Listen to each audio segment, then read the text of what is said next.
si tu joues de ce piano, je t'épouse », cria-t-elle entre deux éclats de rire, se moquant du simple livreur devant tous ses invités millionnaires. Personne n'imaginait que cet homme en simple uniforme gardait un secret qui allait tout changer ce soir-là. Ce qui se passa dans les minutes qui suivirent laissa tout le monde dans un silence complet. C'était un soir de mai à Paris. Le ciel se teignait d'orange alors que le soleil se couchait derrière les immeubles haussmanniens. Dans le quartier le plus élégant de la ville, l'hôtel particulier de Juliette Lefebvre brillait de mille feux. Ce soir-là, elle fêtait son 30e anniversaire avec une fête qui avait nécessité des mois de préparation. Les lustres en cristal illuminaient le grand salon. Les invités portaient d'élégantes tenues de soirée, des hommes en smoking noir conversaient, une coupe de champagne à la main, des femmes en robe longue et aux bijoux étincelants riaient poliment. Au centre de la pièce, un piano à queue noire reflétait les lumières comme un miroir. Juliette se déplaçait parmi les invités avec assurance.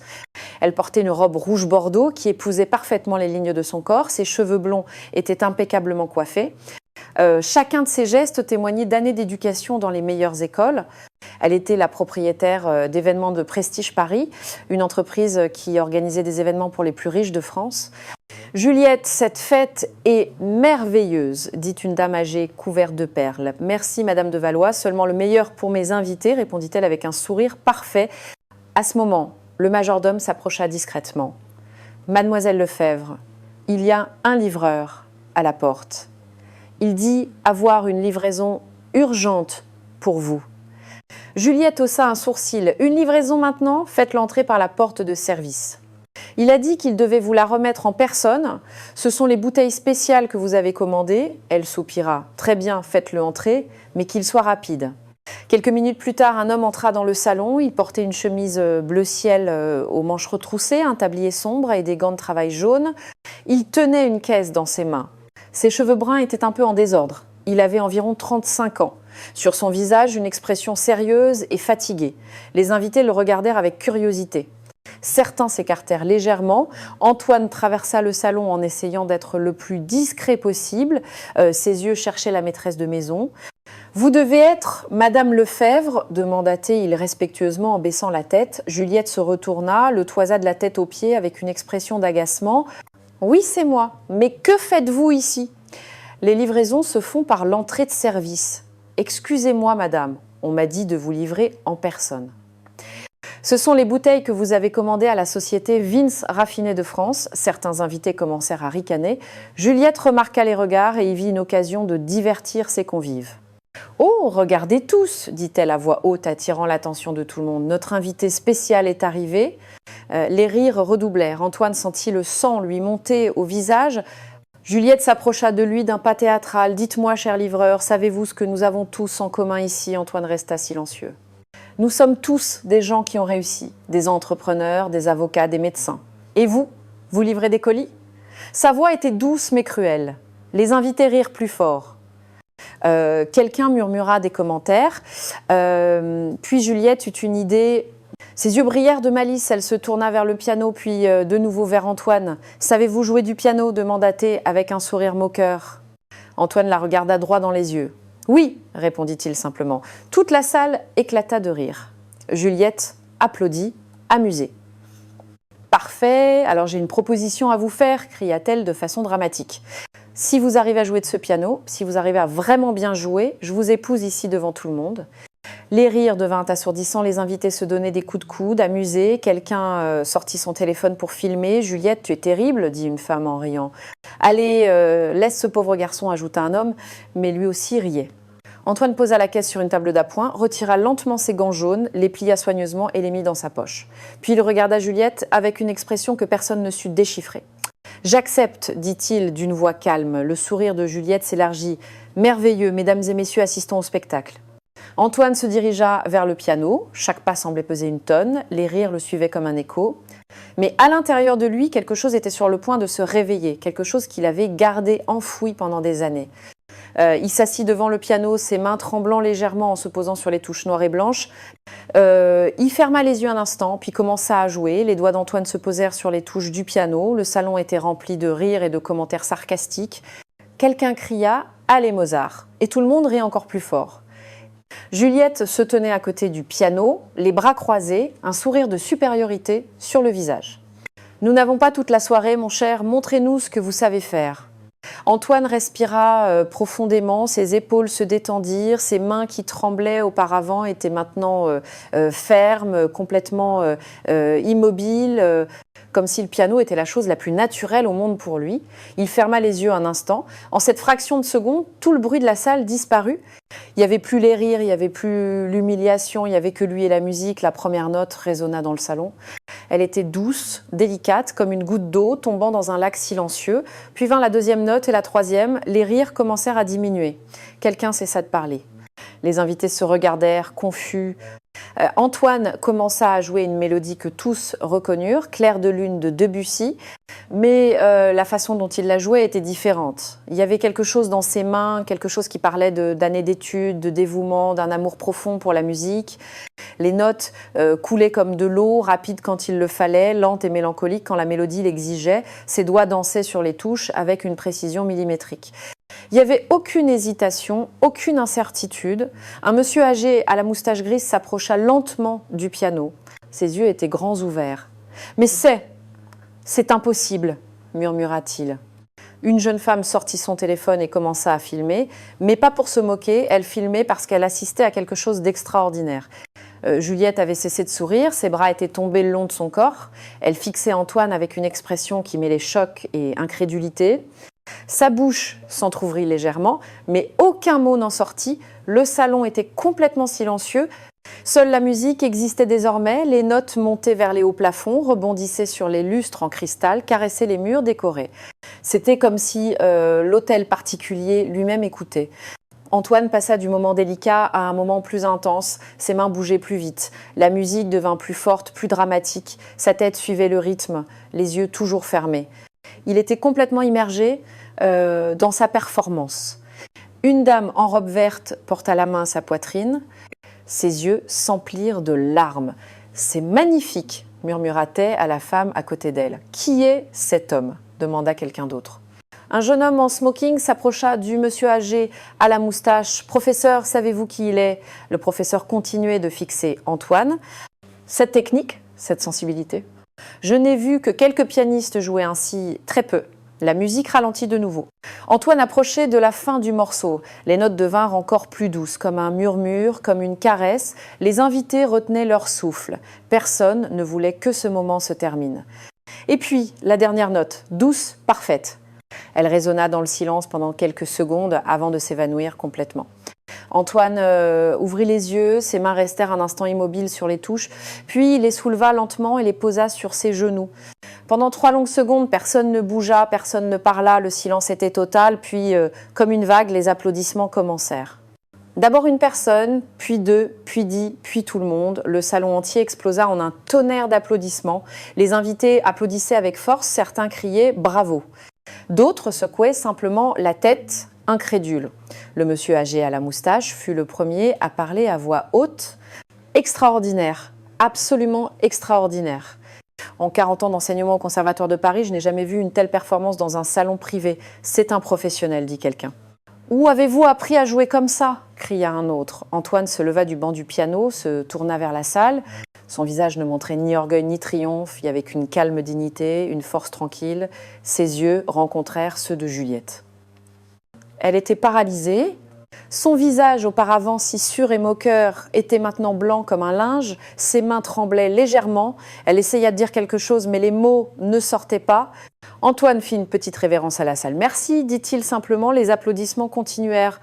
Certaines personnes s'approchèrent de lui, voulant lui serrer la main, lui poser des questions. Mais à ce moment précis, du fond de la salle, une voix cria quelque chose qui changea tout. « Attendez, je le connais, je le connais ». Tout le monde se retourna.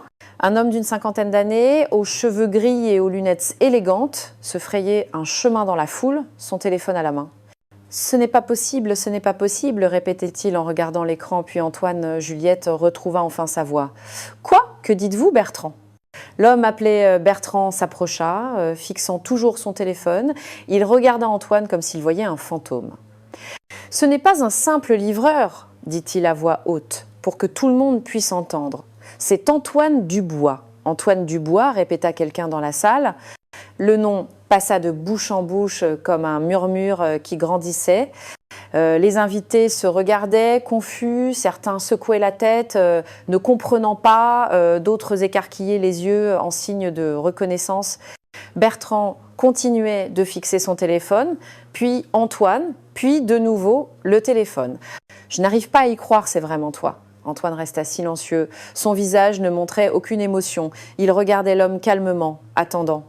Une femme élégante aux cheveux relevés s'approcha de Bertrand. « Qui est Antoine Dubois? Vous devriez nous expliquer à tous. » Bertrand leva son téléphone, montrant l'écran. Il y a 7 ans, cet homme était le pianiste le plus prometteur de France. Il avait remporté le prestigieux concours international de musique de Paris. Tout le monde parlait de lui, les journaux l'appelaient le nouveau prodige de la musique française. Le salon explosa en murmures. Les invités se poussaient pour mieux voir le téléphone de Bertrand. Il jouait dans les plus grands théâtres, continua Bertrand, la Salle Pleyel, l'Opéra Garnier, le Théâtre des Champs, Élysée. Il était en couverture du magazine Mélodie Classique. Tout le monde voulait des billets pour ses concerts. Le professeur à la moustache grise se frappa le front. Mais bien sûr, Antoine Dubois, comment n'ai-je pas pu le reconnaître tout de suite? J'avais un de ses disques, je l'écoutais tout le temps. Juliette écoutait tout cela, la bouche bée.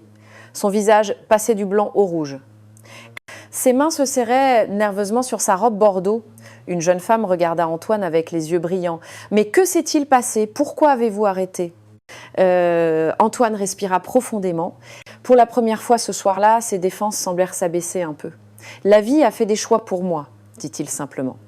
Bertrand baissa son téléphone. « Je me souviens d'avoir lu quelque chose. Il y avait eu un accident, n'est-ce pas? Puis vous avez disparu. Personne ne savait où vous étiez passé. »« Ce n'est pas important, dit Antoine d'une voix ferme mais douce. C'était une autre vie. Une autre vie, s'exclama une dame. Mais vous êtes un artiste. Un talent comme le vôtre ne peut pas livrer des colis. » Antoine sourit tristement. Un travail honnête vaut autant que n'importe quel autre. Livrer des colis m'a donné de la dignité quand je n'avais plus rien d'autre. Ces paroles tombèrent dans le silence. De nombreux invités baissèrent les yeux, soudain mal à l'aise. Le professeur s'approcha d'Antoine, maître Dubois. Jouer ainsi après des années loin de la scène est extraordinaire. Votre technique n'a rien perdu, au contraire, il y a plus d'émotion maintenant qu'auparavant. La musique ne s'oublie jamais, répondit Antoine. Elle vit ici. Il se toucha la poitrine, les invités se mirent à parler tous en même temps. Certains sortaient leur téléphone, cherchaient de vieilles vidéos d'Antoine sur Internet. D'autres le regardaient simplement avec admiration. « Vous devez recommencer à jouer », dit quelqu'un. « Le monde a besoin de votre musique », ajouta un autre. Mais dans tout ce tumulte, une personne restait complètement silencieuse. Juliette, elle se tenait immobile à sa place, à quelques mètres du piano. Ses yeux étaient fixés sur Antoine, mais elle semblait regarder à travers lui. Son visage montrait une tempête d'émotions, choc, honte, incrédulité. Quelques minutes plus tôt, elle avait humilié cet homme devant tout le monde, l'avait traité comme un moins que rien, comme quelqu'un d'inférieur. Et maintenant, elle découvrait qu'il était un artiste célèbre, quelqu'un que ses propres amis avaient probablement admiré. Une jeune femme à ses côtés lui murmura « Juliette, tu as entendu ? C'est Antoine Dubois. » Juliette ne répondit pas. Ses lèvres tremblaient légèrement. Bertrand se tourna soudain vers elle. Ses yeux étaient pleins de reproches. « Juliette, tu as fait une promesse devant tout le monde. Tu as dit que s'il jouait bien, tu l'épouserais. » Le salon se tut d'un coup. Tous les yeux se tournèrent vers Juliette. Elle ouvrit la bouche, mais aucun son n'en sortit. Son visage devint rouge-feu. « C'était une blague, » murmura-t-elle enfin d'une voix faible. « Une blague ?» répéta Bertrand d'un ton sérieux. « Une blague faite pour humilier un homme que vous ne connaissiez pas ?» D'autres invités commencèrent à hocher la tête. Les téléphones étaient toujours pointés vers Antoine et Juliette. Certains enregistraient tout. Une dame âgée secoua la tête avec désapprobation. « Ma chère, les mots ont un poids, surtout quand ils sont dits publiquement. » Juliette regarda autour d'elle, désespérée, cherchant du soutien, mais les visages de ses amis avaient changé. Il n'y avait plus d'admiration, il y avait du jugement. Antoine regarda Juliette droit dans les yeux. Son expression était calme, presque compatissante. Il n'y avait ni colère, ni désir de vengeance. « Mademoiselle Lefebvre, dit-il d'une voix claire, j'aimerais dire quelque chose. » Tous les yeux étaient sur Antoine. Le salon était si silencieux qu'on pouvait entendre la respiration des gens. Juliette le regardait, son visage un masque de tension et de peur. Antoine fit un pas en avant. Sa posture était droite, digne. Il n'y avait aucune trace de colère dans ses yeux, seulement un calme profond qui faisait que tous les autres se sentaient petits. « Mademoiselle Lefebvre, commença-t-il d'une voix ferme mais douce. Vous avez fait une promesse, c'est vrai. » Les invités retinrent leur souffle. Quelqu'un tenait son téléphone en l'air, enregistrant chaque mot. « Mais je ne suis pas venu ici pour épouser qui que ce soit », continua Antoine. « Je suis venu pour faire mon travail, livrer un colis, rien de plus. » Juliette le fixait, confuse, ne comprenant pas où il voulait en venir. « Quand vous m'avez demandé de jouer, j'aurais pu refuser, j'aurais pu partir, mais j'ai choisi d'accepter. » Antoine regarda le piano, puis de nouveau Juliette. « Pas pour gagner un pari, pas pour vous prouver quoi que ce soit. » Il fit une pause.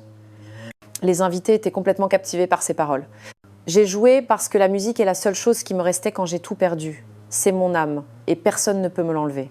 Personne. » Une femme dans la salle essuya une larme. Le professeur hochait lentement la tête avec respect. Antoine se tourna vers Juliette. « Vous avez voulu m'humilier devant tout le monde. Vous avez pensé que je n'étais personne, un simple livreur sans valeur. » Juliette ouvrit la bouche pour parler, mais Antoine leva doucement la main. « Il n'est pas nécessaire de vous excuser maintenant, pas devant tout le monde. Les vraies excuses ne se font pas pour les autres. Elles se font quand personne ne regarde. » Ces paroles frappèrent comme des pierres. Juliette baissa les yeux, incapable de soutenir son regard. « Votre erreur, continua Antoine, n'a pas été de me demander de jouer. Votre erreur a été de penser que la valeur d'une personne dépend de son travail, de ses vêtements, de son argent. Il se tourne vers la salle. Vous vivez tous dans un monde de luxe, et c'est très bien. Mais le luxe sans respect ne vaut rien. L'argent sans humanité n'est que du papier. » Bertrand hocha vigoureusement la tête. « Bien dit, maître, j'ai été célèbre, dit Antoine. J'ai joué dans les plus grands théâtres, j'ai eu de l'argent, j'ai eu du succès, et puis j'ai tout perdu en un instant. Un accident, une tragédie personnelle qui a détruit ma vie. Les invités écoutaient dans un silence religieux, mais j'ai appris une chose importante. Quand on perd tout, on découvre qui on est vraiment. Pas le pianiste célèbre, pas l'homme en couverture des magazines, juste un homme qui doit se réveiller chaque matin et trouver une raison d'avancer. Il regarda ses mains ont joué pour des rois et des présidents, et puis elles ont lavé des sols. Elles ont porté des caisses, elles ont fait des travaux que beaucoup d'entre vous ne feraient jamais. Il fit une pause. Mais chaque travail fait avec dignité vaut de l'or. Chaque jour vécu avec honnêteté est un succès. Il se tourna de nouveau vers Juliette. Elle avait les yeux brillants, luttant pour ne pas pleurer. Alors, mademoiselle Lefebvre, la réponse à votre proposition est non. Non pas parce que vous n'êtes pas une belle femme, non pas parce que vous n'avez pas tout ceci, il désigna l'hôtel particulier d'un geste, mais parce que le mariage n'est pas une blague. Ce n'est pas un pari. C'est quelque chose de sacré qui naît du respect mutuel. Le silence était total. Et le respect ne s'achète pas avec de l'argent, il ne se feint pas devant des invités, il se construit chaque jour avec des actions petites mais vraies. Antoine regarda tous les invités. Je vous remercie pour les applaudissements. Ils m'ont fait me sentir à nouveau vivant, ne serait-ce que pour quelques minutes. Mais maintenant, je dois y aller. J'ai d'autres livraisons à faire. Il se dirigea vers la table où il avait laissé ses gants jaunes, les prit et les enfila lentement. « Maître, cria le professeur, vous ne pouvez pas partir comme ça. Vous devez recommencer à jouer. Le monde a besoin de votre musique. » Antoine sourit tristement. « Peut être un jour, professeur, mais ce jour-là sera celui où je serai prêt, pas celui où les autres le décideront pour moi. » Il se dirigea vers la sortie. Les invités s'écartèrent, créant un couloir. Plus personne ne riait. Beaucoup le regardaient avec admiration. Certains avaient honte. Juliette resta figée, immobile, le regardant partir. La porte se referma derrière lui. La porte s'était refermée depuis quelques secondes, mais il semblait que des heures s'étaient écoulées. Le salon restait dans un silence pesant. Personne ne savait quoi dire, personne ne savait quoi faire. Juliette était toujours immobile au même endroit, le regard fixé sur la porte, ses mains tremblaient. La robe rouge bordeaux qui la faisait auparavant ressembler à une reine semblait maintenant n'être qu'un costume vide. Bertrand rompit le silence. Il regardait toujours son téléphone, faisant défiler des articles et des photos. « C'est une histoire incroyable », dit-il à voix haute. « Voici un article d'il y a 7 ans. » Les invités s'approchèrent de lui, curieux. Antoine Dubois avait 28 ans quand tout a changé, commença à lire Bertrand. Il venait de rentrer d'une tournée dans toute l'Europe. Il avait signé un contrat pour enregistrer 3 albums avec la maison de disques Melodia Productions. Le professeur écoutait attentivement, se souvenant. Oui, c'était l'étoile montante de la musique classique française. Mais ensuite, quelque chose s'est passé, continua Bertrand en faisant défiler l'article. Sa mère est tombée gravement malade. Elle était tout ce qu'il avait. Son père était mort quand il était enfant. Elle l'avait élevé seule, travaillant jour et nuit pour lui payer ses leçons de piano. Une femme porta la main à son cœur. Oh non! Antoine a annulé tous ses concerts, lisait Bertrand. Il a tout quitté pour être avec elle, les mois passaient. Les soins étaient coûteux, très coûteux. Il a vendu son appartement, il a vendu tout ce qu'il avait.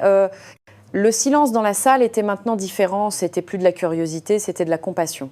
Sa mère est décédée après 8 mois, dit Bertrand d'une voix plus basse. Et Antoine a disparu. Les journaux ont écrit qu'il s'était effondré émotionnellement, qu'il ne pouvait plus jouer. Certains disaient que ses mains tremblaient trop à cause de la douleur.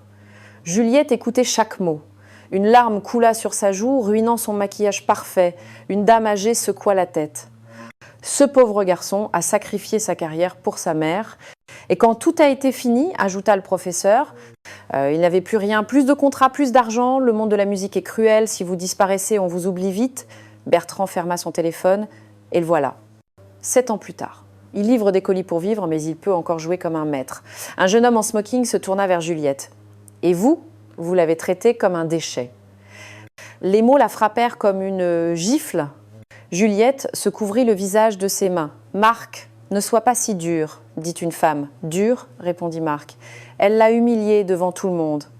Elle lui a fait cette proposition ridicule en pensant qu'il n'était personne. « Assez !» cria soudain Juliette. Sa voix était brisée, pleine d'émotion. « Assez, s'il vous plaît. » Tout le monde la regarda. Elle baissa les mains. Ses yeux étaient rouges, le mascara avait coulé sur ses joues. « Vous avez raison, dit-elle d'une voix tremblante. Vous avez tous raison. J'ai fait quelque chose d'horrible. Je ne savais pas. » Ne pas savoir n'est pas une excuse, dit Bertrand sévèrement. Je sais. Juliette haussa la voix, puis se calma.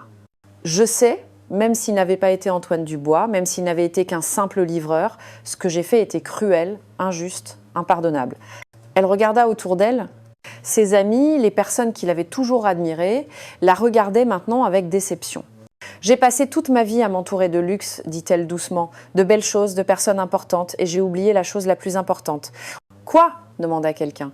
L'humanité, répondit Juliette. J'ai oublié que derrière chaque personne, il y a une histoire, un cœur, une vie que je ne connais pas. Le professeur hocha lentement la tête. C'est une dure leçon, mademoiselle Lefebvre. Juliette se tourna vers la porte par laquelle Antoine était sorti. Je dois lui parler, je dois m'excuser, sincèrement. Il a dit que les vraies excuses se font quand personne ne regarde, lui rappela Bertrand. Alors c'est exactement ce que je vais faire, dit Juliette avec détermination. Sans caméra, sans public. Juste lui et moi, elle retira ses chaussures à talons hauts. La fête est finie, tout le monde peut rentrer chez soi. Les invités se regardèrent surpris. Mais Juliette, comment ça quelqu'un ? J'ai dit que c'est fini. Sa voix était ferme. Maintenant, j'ai beaucoup de choses auxquelles réfléchir. Et vous aussi. Elle prit une écharpe sur un canapé et l'enroula autour de ses épaules. Sans un mot de plus, elle se dirigea vers la porte. « Où vas-tu » demanda Bertrand. Juliette s'arrêta sur le seuil. « Chercher un livreur qui a plus de classe que nous tous réunis. » Et elle sortit dans la nuit parisienne. Les rues de Paris étaient presque vides à cette heure de la soirée. Les lumières des lampadaires se reflétaient sur la Seine. Juliette marchait vite, pieds nus, ses chaussures à la main, l'écharpe flottait derrière ses épaules. Elle ne savait pas où aller, elle ne savait pas où chercher, mais elle devait le trouver. Elle passa devant un petit café, encore ouvert. Le propriétaire rentrait les chaises. « Excusez-moi » cria Juliette. « Avez-vous vu un homme avec une chemise bleu ciel et un tablier sombre ?» L'homme la regarda bizarrement. « Mademoiselle, tout va bien. S'il vous plaît, c'est important. » Je n'ai vu personne, désolée. Juliette continua de marcher. Ses pieds nus touchaient les pavés froids, peu lui importait. Elle tourna à un coin de rue, puis un autre. Paris, la nuit, était un labyrinthe. « Antoine !» cria-t-elle, sa voix résonnant entre les vieux bâtiments. « Antoine Dubois !» Pas de réponse, seulement le bruit de l'eau clapotant contre les quais. Elle s'arrêta sur un petit pont, regardant l'eau sombre sous elle. Qu'était-elle en train de faire ? Était-elle folle de chercher un homme qui ne voulait pas la voir, un homme qui avait tout à fait le droit de la détester ? Mais elle se souvint de ses yeux. Il n'y avait pas de haine dans ses yeux, il y avait seulement de la tristesse et de la dignité, une dignité qu'elle n'avait jamais possédée avec toutes ses richesses. Elle continua à marcher, tourna dans une rue plus étroite, et puis elle le vit. Antoine était assis sur un banc près du quai. Il portait toujours sa chemise bleu ciel et son tablier. Les gants jaunes étaient à côté de lui. Il regardait l'eau en silence. Juliette s'arrêta. Son cœur battait la chamade. Que pouvait-elle lui dire ? Comment pouvait-elle s'excuser pour quelque chose d'aussi cruel ? Elle fit un pas en avant. Une brindille craqua sous son pied. Antoine se retourna, la vit. Ses yeux s'écarquillèrent un instant, surpris, puis redevinrent calmes. Mademoiselle Lefebvre, dit-il simplement. Juliette s'approcha lentement. Puis-je m'asseoir? Antoine fit un geste vers le banc.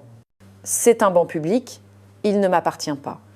Elle s'assit, laissant un espace entre eux. Pendant un long moment, personne ne parla. Seul le bruit de l'eau remplissait le silence. « Comment m'avez-vous trouvé » demanda Antoine.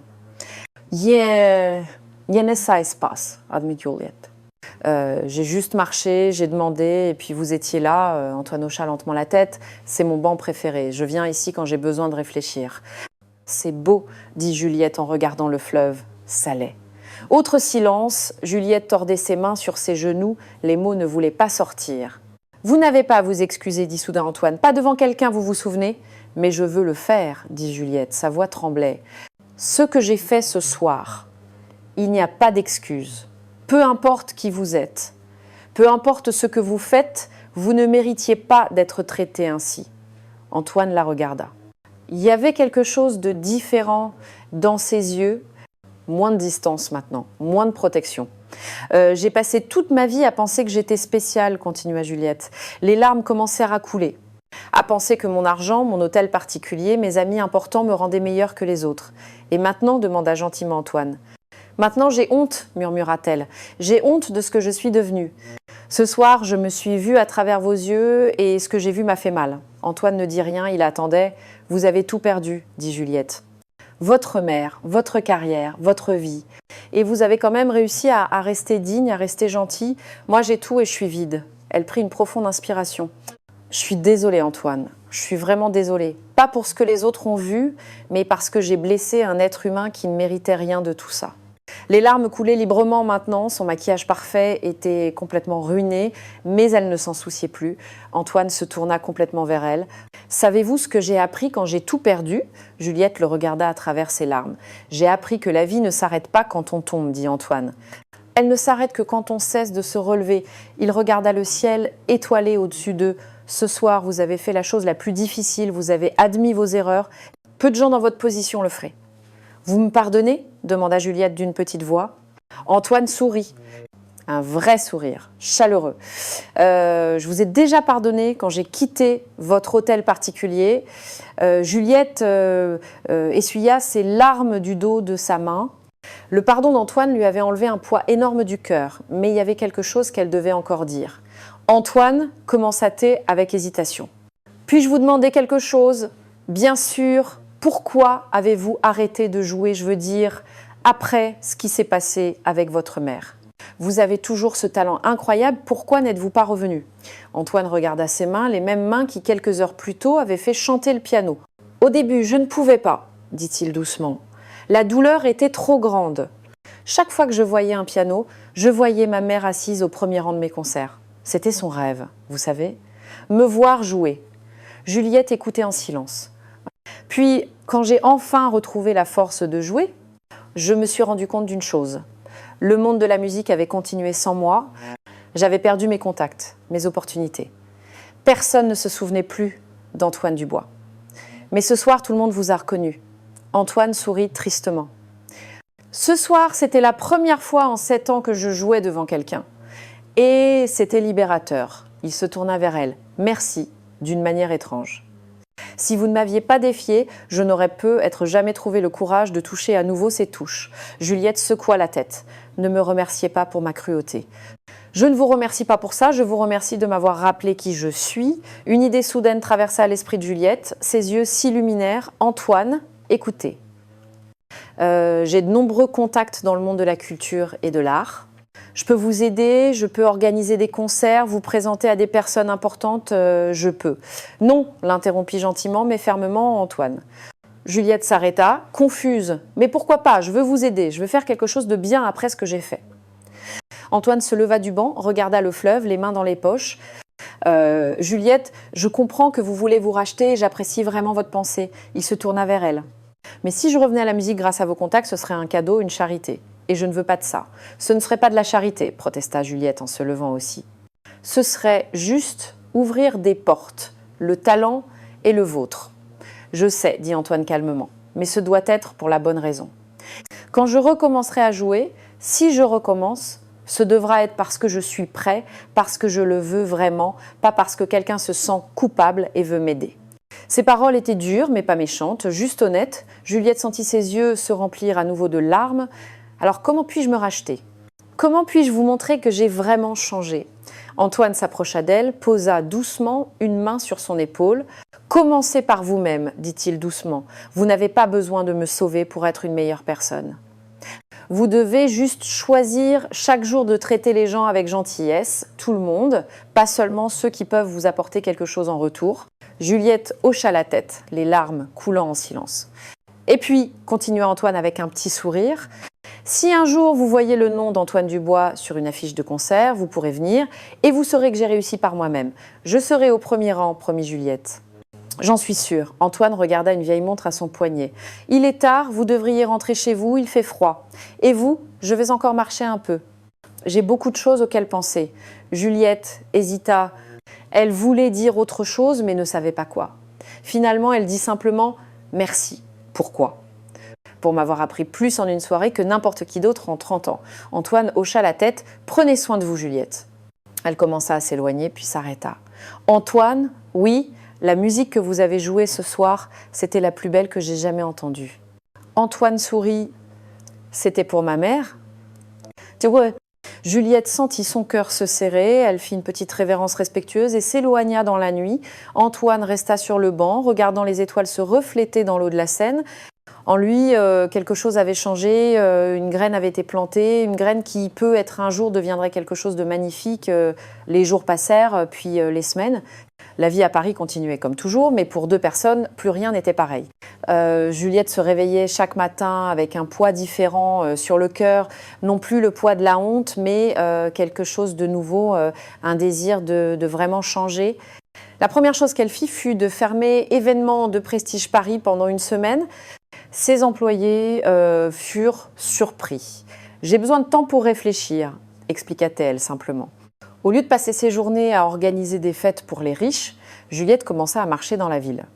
Elle regardait les gens, les regardait vraiment. Le boulanger qui ouvrait sa boutique à l'aube, la vieille dame qui nourrissait les pigeons, les enfants qui jouaient dans les ruelles. Un jour, elle entra dans un petit café où elle n'était jamais allée. Il n'était pas élégant. Il n'y avait ni lustre, ni décoration luxueuse, seulement des tables simples et l'odeur du café frais. « Bonjour », dit le propriétaire avec un sourire sincère. « Bonjour », répondit Juliette, et pour la première fois depuis des années, elle rendit le sourire avec sincérité. Elle commença à aller dans ce café chaque matin, parlant avec le propriétaire, un homme de 60 ans nommé Jean-Pierre. Il lui racontait des histoires de sa vie, de ses enfants, de ses rêves. « Vous savez, mademoiselle, dit Jean-Pierre un jour, la vraie richesse n'est pas dans l'argent, elle est dans les gens que l'on rencontre. » Juliette hocha la tête. Ces mots lui rappelaient quelqu'un. Pendant ce temps, Antoine continuait de livrer des colis, mais quelque chose en lui avait changé. Il marchait la tête plus haute, souriait plus souvent. Ce soir-là, à l'hôtel particulier, avait réveillé quelque chose qui dormait depuis trop longtemps. Le soir, après le travail, il retournait toujours dans sa petite chambre en location. Là, dans un coin, il y avait un vieux clavier électrique. Il l'avait acheté d'occasion des mois auparavant, mais ne l'avait jamais touché. Ce soir-là, après la rencontre avec Juliette sur le banc, il était rentré chez lui et avait joué pendant des heures. Ses doigts volaient sur les touches, la musique coulait comme une rivière après une longue sécheresse. Chaque soir après ses livraisons, Antoine jouait, pas pour la gloire, pas pour l'argent. Il jouait parce que la musique faisait à nouveau partie de lui. Il était rentré à la maison. Une semaine après cette soirée fatidique, Antoine reçut un appel inattendu. « Allô, maître Dubois, c'est le professeur Victor Lambert, nous nous sommes rencontrés à la fête. » Antoine se souvenait du vieil homme à la moustache qui enseignait au conservatoire. « Bonjour, professeur. J'ai une offre pour vous. Je ne veux pas vous mettre la pression, mais écoutez au moins ce que j'ai à dire. » Antoine hésita. « D'accord. Dans un mois, il y a un concert de bienfaisance à la salle Gaveau. C'est petit, intime, seulement 200 places. Nous collectons des fonds pour les familles qui ne peuvent pas se permettre des leçons de musique pour leurs enfants. » Antoine écoutait en silence.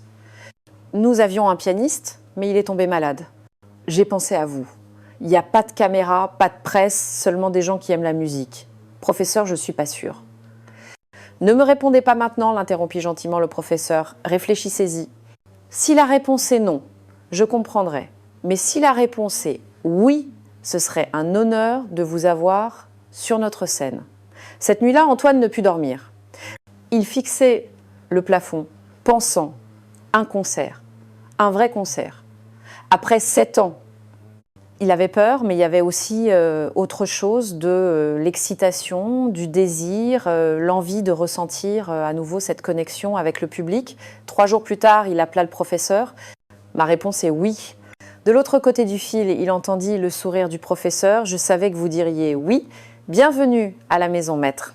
Antoine commença à se préparer. Chaque soir après le travail, il jouait pendant des heures. Ses mains, qui avaient passé des années à porter des caisses, redécouvraient maintenant leur vraie nature. Pendant ce temps, Juliette ne savait rien de tout cela. Elle avait repris le travail, mais avec une approche différente. Elle traitait ses employés avec respect, disait merci et s'il vous plaît. Elle écoutait vraiment quand les gens parlaient. Ses amis remarquèrent le changement, certains l'apprécièrent, d'autres la trouvèrent étrange. « Juliette, tu es différente », dit un jour Madame de Valois. « Je sais », répondit Juliette avec un sourire serein. « Je deviens la personne que j'aurais toujours dû être. » Ah. Les semaines passèrent, le concert approchait et aucun des deux ne savait que le destin les réunirait à nouveau dans un théâtre avec la musique et une seconde chance. La salle Gaveau était petite mais élégante, les murs étaient décorés de fresques anciennes, les sièges étaient en velours rouge, les lumières tamisées créaient une atmosphère intime et chaleureuse. Juliette arriva seule. Elle portait une robe simple, bleu marine, sans bijoux. Ses cheveux étaient attachés de façon naturelle, pas de maquillage lourd, juste elle. Jean-Pierre, le propriétaire du café, lui avait parlé du concert de bienfaisance. « Vous devriez y aller », avait-il dit. « De la bonne musique pour une bonne cause. » Ils aideront des enfants qui veulent apprendre à jouer mais n'ont pas d'argent. Juliette avait acheté un billet immédiatement. Elle ne savait pas qui jouerait, cela ne lui importait pas. Elle voulait juste écouter de la musique et soutenir une cause juste. Elle entra dans le théâtre, les gens souriaient, parlaient à voix basse. Il n'y avait pas de téléphone levé, pas de photographe, seulement des amateurs de musique. Elle s'assit au 5e rang. Parfait, ni trop près ni trop loin. Le théâtre se remplit lentement, des personnes âgées, des jeunes, des familles, tous habillés simplement, mais avec dignité. Les lumières s'éteignirent, le professeur Lambert monta sur scène. « Bonsoir à tous, commença-t-il d'une voix chaleureuse, merci d'être ici ce soir. » Les fonds récoltés aideront 20 enfants à recevoir des leçons de musique gratuites pendant une année entière. Les applaudissements remplirent le théâtre. Ce soir, continua le professeur, nous avons un pianiste très spécial, un artiste qui est revenu à la musique après un long voyage, un voyage de douleur mais aussi de croissance. Juliette écoutait attentivement. « Mesdames et messieurs, c'est un honneur de vous présenter le maître Antoine Dubois. » Le cœur de Juliette s'arrêta. « Quoi ? Antoine ?» Les rideaux latéraux s'ouvrirent et là, marchant vers le piano, c'était lui. Antoine portait un simple costume noir, les cheveux soigneusement peignés. Il marchait avec grâce et assurance. Ce n'était plus le livreur fatigué, c'était un artiste. Juliette porta une main à sa bouche, elle n'en croyait pas ses yeux. Antoine s'inclina devant le public, puis ses yeux balayèrent la salle. Et il la vit. Pendant une seconde, leurs regards se croisèrent. Antoine sourit, un petit sourire, mais plein de signification. Juliette sentit les larmes monter. Il avait réussi. Seul, exactement comme il l'avait dit. Antoine s'assit au piano, respira profondément, posa ses mains sur les touches et commença. La musique qui en sortit était magique. Ce n'était pas seulement une technique parfaite, c'était de l'émotion pure. C'était l'histoire d'un homme qui avait tout perdu et qui s'était retrouvé. Il joua du Chopin, puis du Beethoven. Chaque note parlait de douleur, d'espoir, d'amour, de renaissance.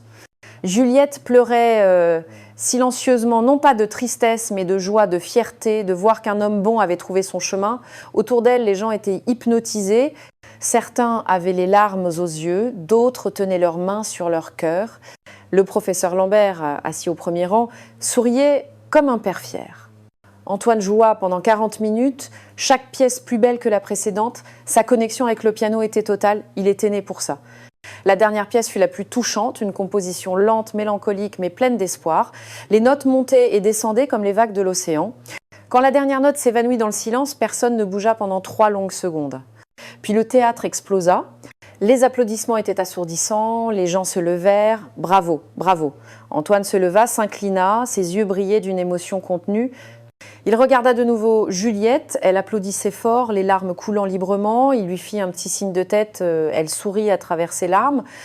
Il n'y avait pas besoin de mots. À ce moment-là, ils comprirent tous les deux. Il avait trouvé sa musique, elle avait trouvé son humanité. Ils étaient tous deux renés. Le professeur Lambert monta sur scène. « Mesdames et messieurs, le maître Antoine Dubois, j'espère que ce n'est que la première de nombreuses soirées. Les applaudissements continuèrent. Antoine quitta la scène, mais les gens continuaient d'applaudir, demandant un rappel. Le professeur rit, le public a parlé, maître. Antoine revint, s'assit de nouveau et joua encore, non par devoir, mais par amour. Et pendant qu'il jouait, il regarda le public, tous ces regards pleins d'admiration. Il était enfin rentré à la maison. Après le concert, les gens s'approchaient d'Antoine. Ils voulaient lui serrer la main, le féliciter. Quelqu'un lui laissa sa carte de visite pour de futures opportunités. Juliette resta à l'écart. Elle regardait la scène avec un sourire, ne voulant pas perturber son moment. Quand la foule se dispersa, Antoine la vit. Elle était là. Il s'approcha lentement. « Juliette, dit-il chaleureusement. Antoine, sourit-elle, vous avez été magnifique, plus que magnifique. Merci, je ne savais pas que vous seriez là. » Moi non plus, je ne savais pas que c'était vous qui jouiez, Juliette rit doucement. Mais je suis si heureuse d'être venue. Ils se regardèrent un instant. Il n'y avait plus de gêne, plus de honte, seulement un respect mutuel. Vous avez réussi, dit Juliette, exactement comme vous l'aviez dit, par vous-même. Antoine hocha la tête. Ce n'a pas été facile, mais chaque note que j'ai jouée ce soir avait un sens. Elle était vraie. Ça se sentait, dit-elle. Tout le monde l'a senti. Le professeur Lambert s'approcha. Maître, nous avons déjà 3 demandes pour d'autres concerts. Paris est déjà en train de retomber amoureux de vous. Antoine sourit. C'est un honneur, professeur. Le professeur remarqua Juliette. Ah, mademoiselle Lefebvre, quel plaisir de vous voir ici. Le plaisir est pour moi, professeur. Bien, je vous laisse parler. Antoine, nous nous appelons demain. Le professeur s'éloigna avec un sourire complice. Ils restèrent seuls dans le hall presque vide du théâtre. Que ferez-vous maintenant demanda Juliette. Je continuerai à travailler avec les livraisons, dit Antoine. Mais je jouerai aussi, un pas à la fois, sans me presser. C'est la bonne chose à faire. Antoine la regarda dans les yeux. Et vous, comment allez-vous? Juliette sourit. J'apprends. Chaque jour, j'apprends quelque chose de nouveau sur qui je veux être. Ce n'est pas facile de changer les habitudes d'une vie. Mais vous essayez, c'est ce qui compte. Oui, dit-elle avec sincérité. Et c'est en partie grâce à vous. Antoine secoua la tête. Non, c'est grâce à vous-même. Je n'ai fait que tendre un miroir. C'est vous qui avez choisi de vous regarder. Ils se dirigèrent lentement vers la sortie du théâtre. La nuit parisienne les accueillit avec un air frais et des étoiles brillantes. « Antoine, dit Juliette en s'arrêtant, puis-je vous demander quelque chose ? Bien sûr. Pouvons-nous être amis ? Sans obligation, sans culpabilité, juste 2 personnes qui se respectent. » Antoine sourit, un sourire sincère et chaleureux. « J'adorerais. » Elle sourit en retour. « Alors, au prochain concert ? » Au prochain concert. Ils se serrèrent la main, un geste simple mais plein de signification.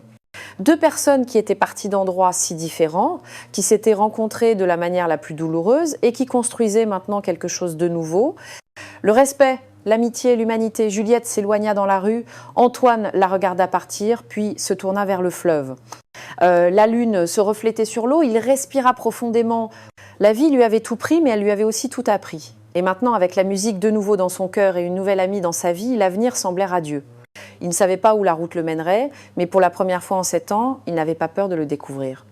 Il commença à marcher vers chez lui, sifflotant une mélodie, la même qu'il avait jouée pour sa mère tant d'années auparavant. « Merci maman », murmura-t-il au ciel étoilé, « de m'avoir donné la musique et de m'avoir appris la dignité. » Et tandis qu'il marchait dans les rues de Paris, la ville semblait chanter avec lui. Un nouveau chapitre avait commencé pour eux 2.